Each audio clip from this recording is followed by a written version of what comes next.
Saya pergi camping dalam hutang 7 hari 6 malam. Boleh tak saya lakukan jamak dan qasar selama 7 hari tersebut? Masalah jamak qasar ni masalah mukim atau musafir. Tak ada kira 6 hari 4 hari. Kita kena tentukan aku ni musafir atau mukim. Kalau aku musafir boleh jamak qasar. Kalau aku mukim tak boleh jamak qasar. Benda makna mukim, orang yang duduk pada satu negeri 4 hari dan ke atas, atau orang yang pergi singgah pada satu negeri atau tempat 4 hari dan ke atas. Benda makna musafir, orang yang berjalan lebih daripada 90 km ke atas, atau orang yang singgah pada satu tempat 3 hari dan ke bawah. Jadi dia nak pergi camping, siapa di gunung benda? Gunung Ledang.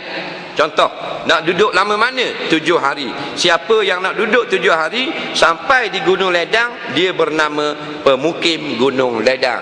Faham tak? Sebab dia niat nak duduk 7 hari. Maka orang mukim boleh tak jamak qasar? Dengan sendiri automatik tidak boleh. Fahamlah dah. Dah, dia nak pergi sekejap saja, 3 hari saja di Gunung Ledang. Maka siapa yang singgah 3 hari dipanggil musafir yang singgah saja. Nama masih musafir, boleh jamak qasar tak? Senang je. Soal